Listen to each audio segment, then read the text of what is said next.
Good morning! Kailangan ko pa ba mag-introduce? So yun, si Philbert po. So, I found myself na lang na gusto kong gumawa ng video. This is not a suicide video. No. Wala lang. Gusto ko lang parang i-document kung ano yung nararamdaman ko ngayon, 20th of February 2026. So, hindi ko kine-claim na meron akong mental health issues, anxiety or depression. Pero parang ganun na rin kasi yung feeling na tamad ka na araw-araw, yung bago ka matulog, gusto mo wag ka nang magising. Kapag dinadalaw ko yung nanay ko at tatay ko sa sementeryo, lagi kong tinatanong kailan nyo ako kukunin.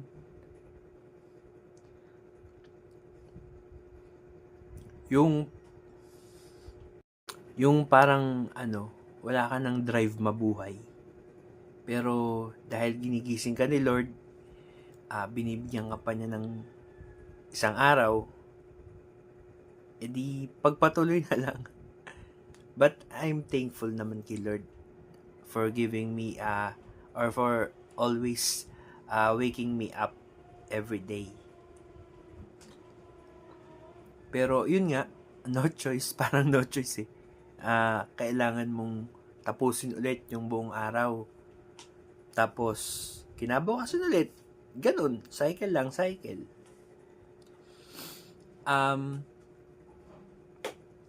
May nag-trigger kasi sa akin ngayon. Yung parang, yung pakiramdam ko, yung this past days kasi, may mga malapit, may hingi ng tulong, may mga problema, and then, I'm here to help. Kasi alam ko yung pakiramdam ng wala. Pero dumating kasi yung point na parang ganun na lang ba yung silbi ko sa kanila? Yung every time na may problema ako, wala naman maniniwalang may problema ako eh. Dahil nakakatulong ako, iniisip nila okay lang ako. Yun lang yung kinatatampo, kinaiinis. Di naman galit, pero napaka-unfair ng buhay pagdating ng ganun sa akin. Kasi akala nila lagi kaya ko. Siguro maniniwala na lang sila siguro kung halimbawa andyan na, patay na ako, kunyari, yan. Pero joke, di pa. So yun, yung mga ganung bagay, yung nakapag-trigger sa akin ngayon. Kaya ayoko siguro ng kausap.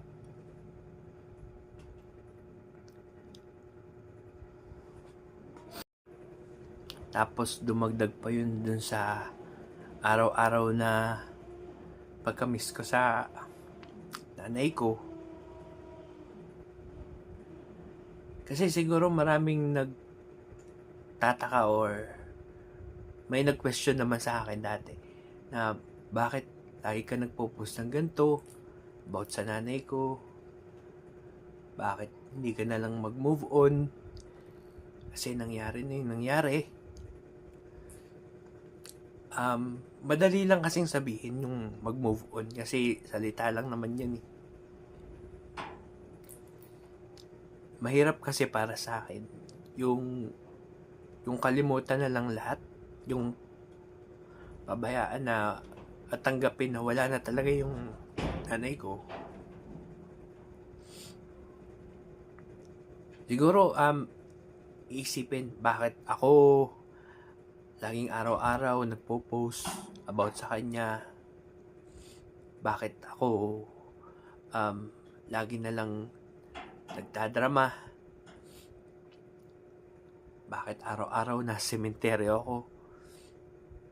Bakit yung mga kapatid ko nadadala nila yung yung pangyayari ng normal, hindi nyo po kasi mako-question yung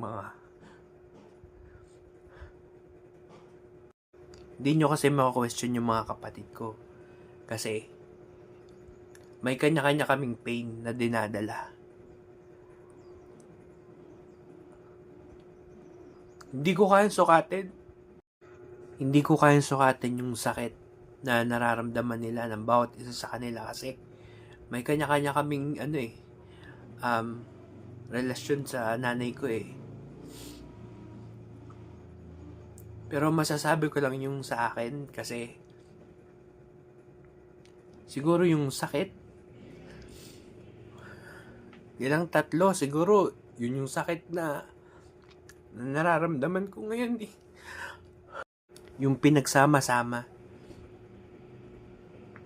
Kasi, imagine, since pandemic, araw-araw magkasama kami. Since nag-work ako from home. Lagi kami nag-aaway, nag-uusap, nagchichismisan, nagkukwentuhan.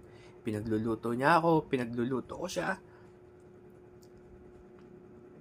Pag araw ng sweldo o kada alis ko after ng shift, lagi maglalambing na uwian mo ako ng ganito. Uwian ko naman siya, tapos magagalit kunyari, pero kakainin din naman. Mga ganong bagay na araw-araw lagi naming ginagawa. Hanggang sa, yun nga, nakasurvive siya sa COVID, pero yun, nung nawala na siya, di parang gumuho yung mundo. Nung nakalibing siya, okay, kasi alam ko nandito pa siya eh.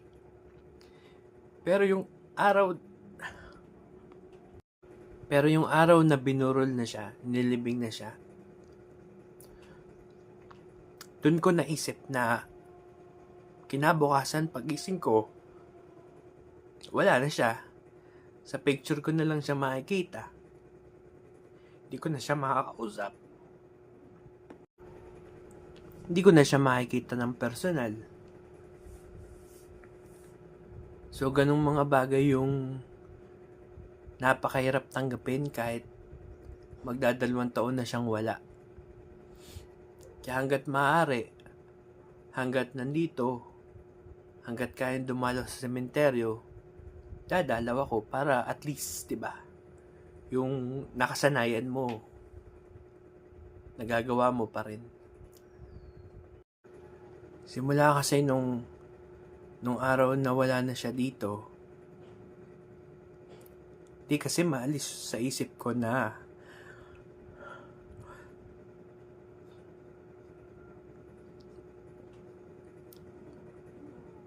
medyo sisihin yung sarili ko.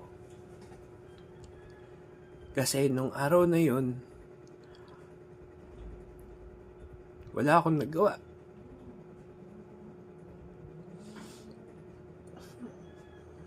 Naisip ko siguro kung nakatawag agad ako ng sakyan, nadala ko agad siya sa ospital, baka hindi agad siya namatay. Sinasabi naman sa akin ng mga kapatid ko na wala naman akong kasalanan. Nangyari naman talaga yung dapat mangyari kasi yun yung plano ni God. Pero hindi kasi mawala sa isip ko yung paano kung nadala ko na agad siya sa ospital, baka di agad siya nawala.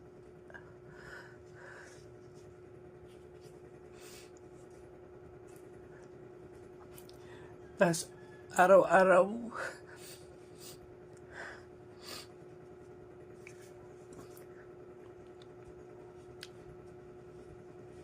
araw-araw naaalala ko yung itsura niya habang tinatawag ang Panginoon.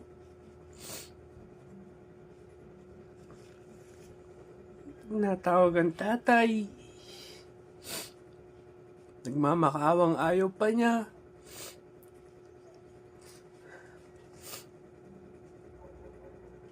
Araw-araw naisip ko yun. Araw-araw yung sakit. Lagi nandun. Kaya siguro araw-araw. Dahil kung sinasabi sa kanila, sa puntod, kailan nila ako kukunin. Kailan ako hindi na magigising. Kasi, syempre, ayaw naman nating magpakamatay. Kasi kasalanan ng kay Lord yun. Gusto ko rin yung natural death tulad nung sa kanya. Hindi naman sa ayoko nang lumaban sa buhay. Sadyang napapagod lang. Pero hindi naman ako bumibitaw. Araw-araw, lumalaban pa rin naman. Kasi nandyan pa yung pamilya ko, mga mahal ko sa buhay, special someone. Nandyan pa rin yung mga kapatid ko. Saka parang nakakagilty iwanan yung mga ate ko na wala pang backup.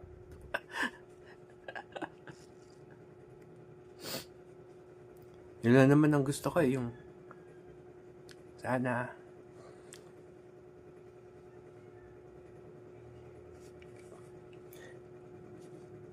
makita kong magtagumpay yung mga kapatid ko, maging masaya sila. Yung yung hindi sila nahihirapan. Pero hindi po ako nagrereklamo ha. Mahal na mahal ko yung mga kapatid ko yan. Hindi ko kayang pabayaan. Ano man yung tulong na nagagawa ko, bukal sa loob yun. Siyempre, ganun tayo pinalaki. Hindi ng sex bomb ha. Ganun tayo pinalaki ng nanay at ng tatay.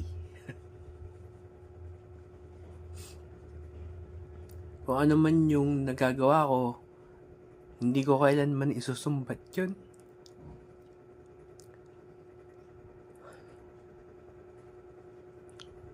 Dahil ginawa ko yun kasi mahal ko sila. Ang kinatatakot ko lang, halimbawa naman, hindi nga ako magising. Di nandito lang ako. Malalaman na lang nila pag nangangamoy na.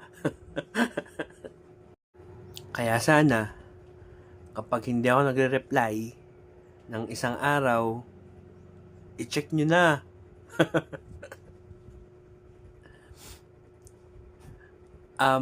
Ayun, excited na ako kasi matutupad na naman yung isang pangarap ng nanay ko. Kasi gusto ko talagang tuparin lahat ng gusto ng nanay ko Gusto ko sanang kasama siya kaso wala na. Hindi na namin siya kasama. Kung kailan nakakaya ko ng pag-ipunan, kung kailan kaya ko na siyang ilibre sa restaurant, kaya ko na siyang ilibre abroad, kaya ko na siyang ibili ng plane ticket,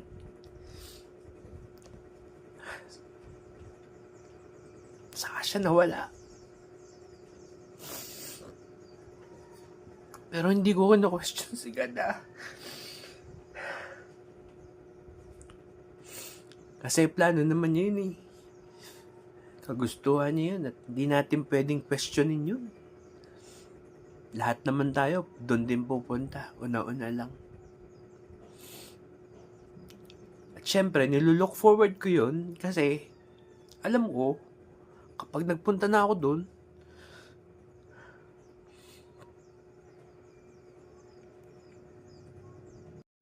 kapag time ko na, edi special yung sasalubong sa akin.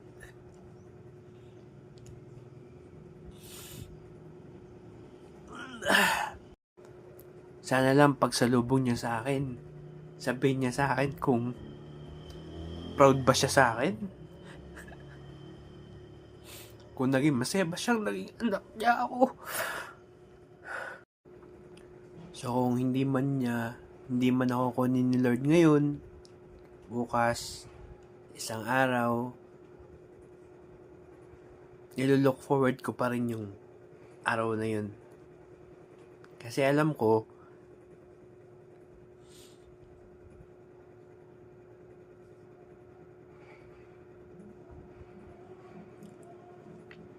special yung sasalubong sa akin. 'Di ba? Astig, Team Dires.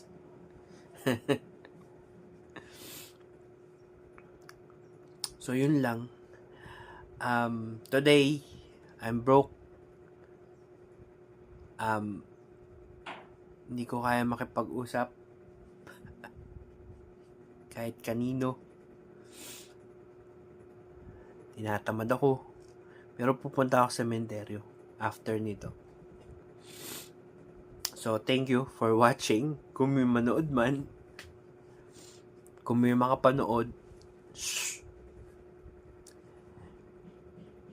gusto ko lang na if ever na may toyo ako, which is bihira lang naman, ayoko nang kausap, puro ako drama sa Facebook, intindihin nyo na lang.